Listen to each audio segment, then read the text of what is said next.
妖精一般的女人。穆护卫，今日彼此间做一些了解。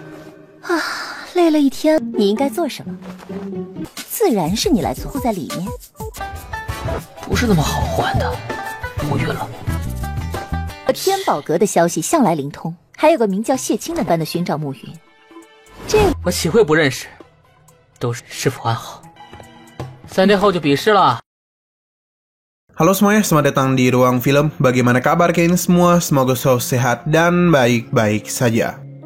Sesuai jadwal, jadi pada hari ini kita kembali melanjutkan series Donghua sebelum God Emperor episode 311 sampai 315. Di bagian sebelumnya, terlihat istri-istri dari Muyun yang berada di 3000 dunia kecil. Mulai dari Wang Xingya yang berada di sekte 10.000 formasi, sampai Xing Mangyu yang ada di Istana Surgawi Nine Cloud. Sementara Muyun terlihat ditemukan oleh kru kapal dagang Papillon Tianbo dari dalam air.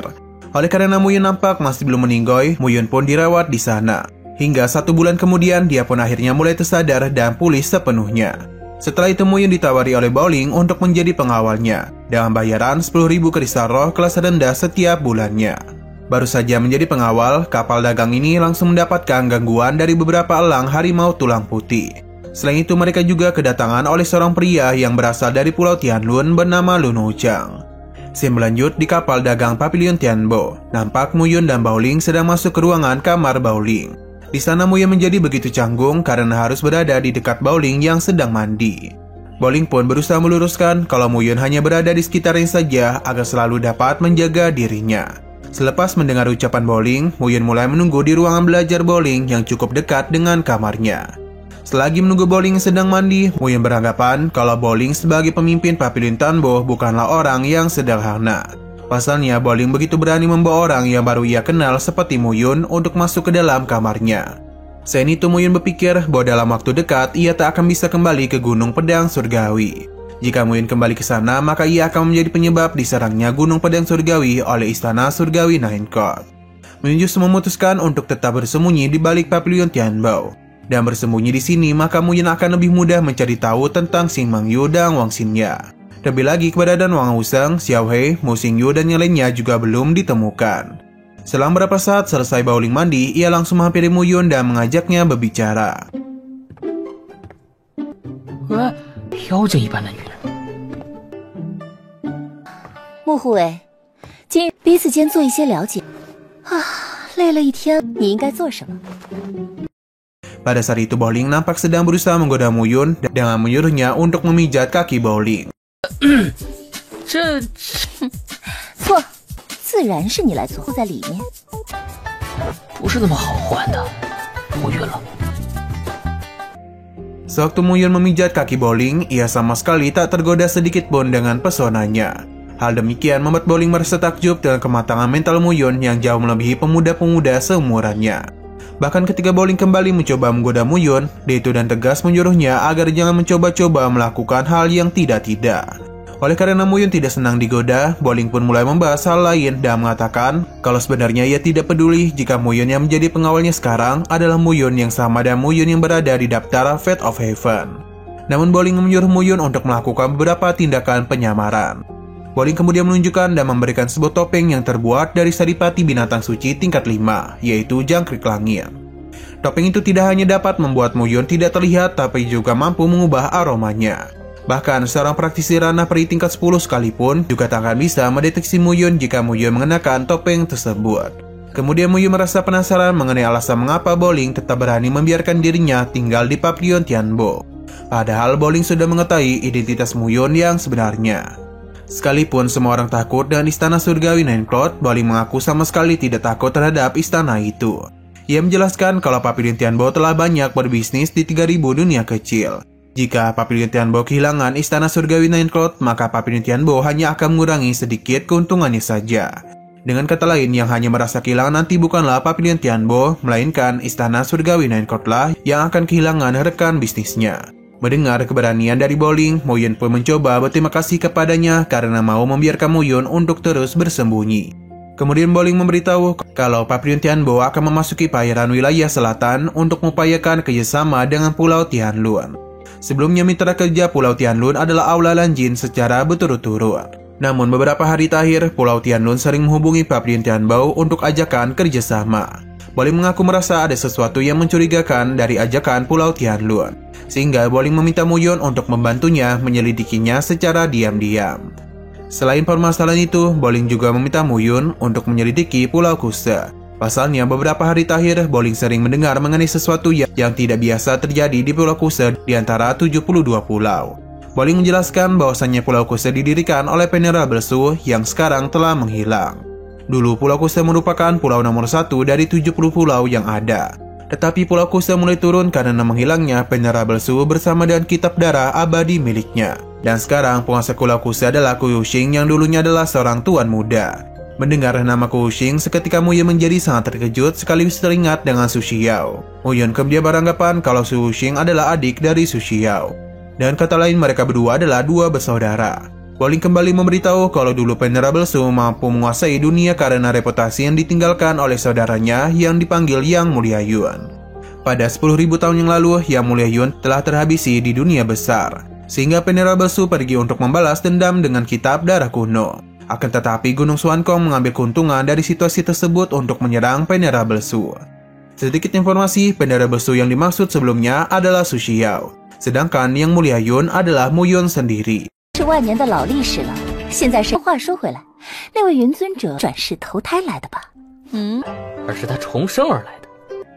Boling kemudian kembali membahas tugas yang diberikan kepada Muyon.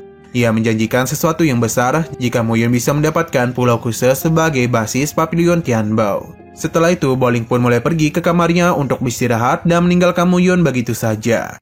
为什么愿意和我说这么多？ 我看到你的第一面，我就相信。好了，时间不早了。 Selepas Boling pergi, Muyon mulai teringat akan wasiat Su Xiao yang menyuruhnya untuk memberikan kitab darah kuno kepada seseorang yang ditakdirkan. Wasiat dari Su Xiao itu akan Muyon laksanakan dengan memberikan kitab darah kuno kepada adik Su Xiao sendiri, yaitu Su Wuqing. Setelah itu, Muyon mulai mengembangkan inti emasnya dan memanfaatkan 9 esensi pengumpulan energi langit menjadi 9 esensi inti emas. Muyon berencana akan menguasai efek dari 9 esensi inti emas, sehingga jika suatu saat Muyon berhadapan dengan seseorang yang jauh lebih kuat darinya, maka Muyon dapat mengganti inti emas sesuka hatinya untuk mencegah terbongkarnya identitas asli Muyon. 金丹的作用，黄金丹防止身份别人识分3大层9小层，将万国血连领悟之后，再会更加深刻。 Pada keesokan harinya, terlihat Aishing sedang melapor kepada Boling mengenai kedatangan kapal milik pulau kedua, yakni Pulau Pulo, dan pulau ketiga yakni Pulau Guiku. Saat memeriksa keluar, terlihat seorang tuan muda dari Pulau Puolo bernama Luo Ming yang mencoba menyinggung Boling atas kerjasama dengan Pulau Tianlun. Boling berusaha menjelaskan kalau ia bersikap terbuka saja dalam hal bisnis. Namun alasannya tak mau berbisnis dengan Pulau Puolo adalah karena pulau itu telah bersama dengan Aula Lanjin. 可是说的严重了，岂会有上门的生意不做？我天宝阁，老小姐可是说的见外了，既然是哪家优惠选哪家。罗密。 Lalu seorang pria yang berasal dari Pulau Guiku bernama Guisan mencoba menawarkan kerjasama dengan Pavilion Tianbao. Di waktu yang sama, Lun Wucheng merasa tak terima dengan tawaran yang diberikan oleh Guisan. Sebab yang pertama mengundang Pavilion untuk datang ke 72 lautan selatan adalah Pulau Tianlunnya. Untuk bersikap adil dan merebutkan wilayah perdagangan, maka Jin Buyi dan Ying Zhan mencoba menantang Lun Wucheng untuk berkompetisi. Tanpa getar sedikit pun, Lun Wucheng menerima tantangan tersebut dan meminta mereka untuk menjelaskan lebih detail mengenai peraturannya. Jin Buyi menjelaskan bahwa Pavilion Tianbao, Alo Tianjin, dan Pavilion Bayangan memiliki keahlian masing-masing dalam berbisnis. Oleh karena itu, Jin Buyi menantang mereka semua untuk berkompetisi dalam alkimia, persenjataan, dan seni bela diri. Kompetisi alkimia dilakukan dengan cara menemukan alkemis terkuat dari masing-masing pavilion, lalu membiarkan mereka bersaing. Begitu pula dengan persenjataan yang dilakukan penilaian berdasarkan pada kekuatan senjata yang dibuat. Sedangkan mengenai seni bela diri, masing-masing pavilion akan memilih seseorang pembunuh bayaran di ranah peri tingkat 1. Ini dilakukan untuk berkompetisi mewakili pavilionnya masing-masing. Bagi pavilion yang berhasil memenangkan di salah satu pertandingan, maka bisa mendapatkan sepertiga dari hak perdagangan di 72 pulau.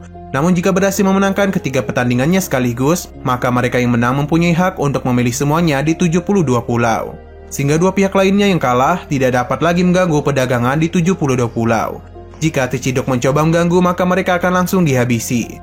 Selepas mendengar penjelasannya secara detail, Luan Wujiang dengan sangat berani menerima tantangan itu dan memilih Papilion Tianbo sebagai papilion yang ikut dalam kompetisi tersebut. Dan kata lain, Pulau Tianlun bekerjasama dengan Papilion Tianbo, sedangkan Pulau Puluo bekerjasama dengan Aula Lanjin dan Pulau Gukuyu bekerjasama dengan Papilion Bayangan. Beradu ucapan itu, Baoling nampak berusaha menahan amarahnya, namun demi mempertahankan reputasinya, maka mau tak mau Papilion Tianbo harus menerimanya. Saat berada di dalam kamarnya, Baoling mulai melepaskan emosinya. Dia beranggapan kalau sepertinya Jin Buyi dan Yingzhan berkomplotan untuk menjatuhkan Baoling. Mereka berani membuat kompetisi itu karena Jin Buyi adalah seorang alkimis tingkat terendah yang dapat membuat pil suci kelas 4. Sedangkan Papilion Bayangan memiliki para pembunuh bayaran yang selalu dikenal dengan cara mereka yang begitu keji. Dengan kata lain, Jin Buyi dan Yingzhan memiliki kesempatan besar untuk memenangkan dua kompetisi, yaitu alkemis dan seni bela diri. Baoling memberitahu kalau Papilion Tianbo tidak dapat melakukan apapun selain menerima tantangan itu. Sebab jika mereka tidak menerimanya, maka pasti akan menjadi kerugian besar bagi Papilion Tianbo. Muyu mengatakan kalau ia bersedia memberikan bantuan, tapi dengan syarat yaitu Baoling harus membantu dirinya mencari tahu beberapa hal. Untuk membuat Baoling lebih percaya, Muyu menunjukkan api 10.000 hantu, api iblis teratai ungu, dan api pelahap hati jiwa. Oleh karena Baoling bersedia membantu Muyun pun langsung menanyainya mengenai Xin Mangyu, Wang Xinya, Xiao Yun, Mu Xingyu, dan Yun Xianyao. Baoling mengaku kalau ia pernah mendengar Xin Mangyu, Wang Xinya, dan Xiao Yun. 在这3000小世界，我想知道几个人的肖信仰，还有一个肖韵，还有。 Namun dia tidak pernah mendengar tentang Mu Xingyun dan Yun Xianyao. Ia memberitahu kalau Xin Mangyu sekarang telah menjadi murid dari Istana Surgawi Nenkon, dan itu tak berhasil membangkitkan roh Phoenix Es. Adapun Wang Xinya, ia sekarang berada di Sekte 10.000 Formasi, yang dipilih oleh Master dari Sekte 10.000 Formasi. Sedangkan Wang Xinya, ia berada di Tanah Suci Xuanyu, yaitu sebuah sekte yang dikatakan memiliki kemiripan dan metode rahasia ranah suci Chiao. Setelah memberitahukan semuanya, Baoling sempat mengingatkan Muyun bahwasannya dia dapat dan bebas menyinggung sekte-sekte kecil seperti yang Baoling sebutkan sebelumnya. Namun satu yang tidak boleh disinggung yaitu adalah Gunung Xuankong. 整个30灵族，可是那就是悬空山。悬空山并没有得罪我。 Pada malam harinya, terlihat Baoling sedang bertanya kepada Muyun mengenai khasiat dari obat 9 rasa spiritual dan bagaimana cara memanfaatkannya secara penuh. Muyun menjelaskan kalau ramuan 9 rasa spiritual memiliki energi spiritual dan juga mengandung spiritualitas dari 9 lingzi atau jamur. Baoling kembali bertanya kepadanya cara untuk menghilangkan racun dari belimbing uluh dan ekstraksi khasiat obatnya. Muyun menyarankan agar selalu memperhatikan perubahan warnanya selama proses pemurnian. Lalu dinginkan dan kekuatan es sehingga racunnya akan hilang. Baoling mengaku takjub dengan Muyun. Pasalnya, Papilion Tianbo selalu memiliki informasi yang akurat, akan tetapi Baoling tidak pernah mendengar tentang Muyun. Baoling juga memberitahu kalau sebelumnya ada seorang pria bernama Zuko dan Si King dari aliansi Yun yang pernah datang ke 3000 dunia kecil untuk mencari Muyun. 天宝阁的消息向来灵通，还有个名叫谢清的般的寻找暮云。我岂会不认识？都是师傅安好。3天后就比试了。 Singkat waktu, kapal dagang Papilion Tianbo akhirnya sampai di Pulau Tianlun. Lantas Muyun langsung memutuskan berkeliling di sekitaran sana. Di sana Muyun berpikir kalau taktik jahat Aula Lanjin dan Papilion Bayangan semakin menjadi-jadi. Pasalnya di Pulau Tianlun, perdagangan Papilion Tianbo telah menyusut dari 40% menjadi 20%. Sewaktu sedang berjalan santai, Muyun secara tak sengaja melihat salah satu keturunan dari Su Xiao, yaitu Sui, yang mana dia itu sedang berseteru mempermasalahkan teratai kaca dengan Jin Buyi di salah satu toko Aula Lanjin. Pada saat itu Sui merasa tidak puas dengan teratai kaca yang ia beli dari Aula Lanjin, karena ia mendapatkan teratai kaca yang rusak. Akan tetapi Jin Buyi berusaha menentang ucapannya tersebut, bahkan menuduh kalau Sui sendirilah yang merusak teratai kacanya sendiri. Selain itu, Jin Buyi juga dengan berani mengancam Sui agar jangan sekali-sekali mencoba mencoreng reputasi Aula Lanjin. Sui dan lantang mengatakan pada awalnya teratai kaca itu memang nampak berkualitas. Akan tetapi ketika Sui membawanya pulang, Sui baru menyadari kalau ternyata teratai kaca itu sudah kusam. Melihat perseteruan itu, Muyun pun berusaha menjadi penengah dan menjelaskan kalau teratai kaca memiliki kesamaan yang hampir persis dengan teratai biasa. Meskipun begitu, masih ada satu cara untuk melihat perbedaannya, yaitu teratai kaca memiliki 4 jenis getah daun. Setiap jenis getah daunnya memiliki energi spiritual yang berbeda dan memiliki efek yang berbeda pula. Ketika energi spiritual dari 4 jenis getah daun teratai kaca dicampurkan bersamaan, maka akan menjadi tetes cairan yang tak berwarna seperti air. Berbeda dan teratai biasa, tetesan cairan yang berbentuk dari gabungan 4 jenis getah daun tidak akan bersatu. Untuk membuktikannya, Moyo mencoba mencampurkan 4 jenis getah daun tersebut. Pada akhirnya pecah dan tidak dapat digabungkan. Dan begitu terbuktilah bahwa teratai itu merupakan teratai biasa. Hal demikian membuat Aula Lanjin dipandang buruk oleh orang-orang di sekitar yang menyaksikannya. Dengan begitu emosi, Sui langsung membanting teratai yang ia beli dan segera pergi dari sana. 是啊，没想到如此无常心啊！你揽金楼，从今后。 Setelah itu, Sui pun mulai berterima kasih kepada Muyun karena telah membantunya. Ia pun mengajak Muyun untuk berbicara bersama. Menyadari Sui yang ingin membeli teratai kaca, Muyun mencoba menebak kalau Sui membelinya untuk melatih kultivasinya. Sui pun menjelaskan kalau sebenarnya ia sulit untuk melatih kultivasi, karena dari kecil ia tak bisa melatih tubuh dan garis keturunannya. Bahkan setiap setahun sekali, ia selalu mengalami penyakit yang aneh. Muyun kemudian memberitahu bahwa Sui memiliki seorang leluhur yang memiliki kekuatan yang luar biasa. Mendengar ucapan Muyun, Sui terlihat menjadi begitu terkejut dan tak menyangka kalau Muyun bisa mengetahuinya. Muyun kemudian memberitahu bahwa Sui seharusnya membangunkan kekuatan darah leluhurnya. Tapi sayang sekali Sui tak tahu cara membangunkannya. Terlebih lagi Sui sekarang tidak memiliki sarana untuk menguasai dan mengendalikan kekuatan garis keturunan leluhurnya.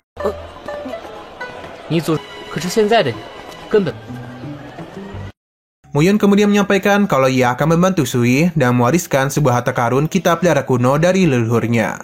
Sebelum melakukannya, Muyun menjelaskan bahwa tingkat pertama dari metode kitab darah kuno dapat Sui latih sendiri. Setelah itu Muyun mulai mewariskan kitab darah kuno milik Su Xiao kepada Sui. Selesai mewarisinya, Sui langsung berterima kasih kepada Muyun dengan ekspresi yang merasa terharu. 代表血岔道，谢过慕云仙。 传给你的后人，而且我还会将不灭血灵，怪我这个做大。 Beberapa saat kemudian, selepas Sui pergi meninggalkan Muyun, datanglah 2 orang misterius yang berasal dari Papilion Bayangan yang ingin mencelakainya. Tak tinggal diam saja, Muyun dan mudah menanamkan sebuah racun ke tubuh mereka berdua hingga membuat mereka berdua tak berdaya. Bukannya meminta ampunan, mereka berdua justru mencoba mengancam Muyun. Lantas Muyun pun menyiksa mereka dengan racunnya. Oleh karena mereka tak dapat berbuat apa-apa lagi, Muyun pun berbalik mengancam mereka dan menjawab seluruh pertanyaan yang dirinya berikan. Pertanyaan yang Muyun tanyakan pertama adalah apa tujuan Pulau Tianlun memanggil Papilion Tianbo untuk berkunjung ke Pulau Tianlun. Prajurit dari Papilion Tianlun menjawab kalau bisnis di Pulau Tianlun sebelumnya selalu menjadi tanggung jawab Aula Lanjin. Namun baru-baru ini sepertinya Aula Lanjin telah mencapai kesepakatan baru dengan penguasa Pulau Tianlun untuk mengelabui Papilion Tianbo. Jadi kemungkinan alasan Papilion Tianbo diundang ke Pulau Tianlun adalah untuk menjebak Papilion Tianbo. Pertanyaan kedua dari Muyun adalah apakah ada kesepakatan antara Aula Lanjin, Pulau Bayangan, dan 3 pulau utama. Mendengar pertanyaan itu dan penuh ketakutan, prajurit itu membenarkan tentang adanya kesepakatan tersebut. Pertanyaan terakhir Muyun adalah mengenai mata-mata yang ada di Papilion Tianbo. Prajurit itu memberitahu kalau memang benar adanya mata-mata di Papilion Tianbo. Akan tetapi ia tidak mengetahui orangnya siapa. Setelah mendapatkan semua jawaban yang ia inginkan, Muyun langsung pergi dan kembali ke kapal dagang Papilion Tianbo. Sesampai di sana, Muyun menginformasikan kepada Baoling bahwasanya 3 pulau besar dan Papilion Bayangan telah bergabung untuk menjatuhkan Papilion Tianbo. Selain itu, Muyun juga mengabarkan kalau di Papilion Tianbo ada seorang mata-mata. 还有吗？格联手了。至于他们想问他们做千种万种。哦，什么准备？ Singkat cerita, terlihat Muyun mengenakan topeng pemberian Baoling mulai berkumpul di sebuah arena untuk berkompetisi mewakili Papilion Tianbo. 你放心吧，护卫，你丢脸。输了，你今天就等着吧。 Nah, sayang sekali lagi seru-serunya episodenya ini malah bersambung. Oke, sekian dulu pada video kali ini. Untuk video selanjutnya akan segera hadir. Jadi bagi kalian yang ingin mengikuti series ini, langsung saja klik subscribe dan aktifkan loncengnya. Terima kasih yang sudah menonton video sampai habis. Jika kalian suka pada video ini, klik like dan share ke teman-teman kalian tentang channel ini. Dan ditunggu aja kelanjutannya. Oke, sampai jumpa di video selanjutnya.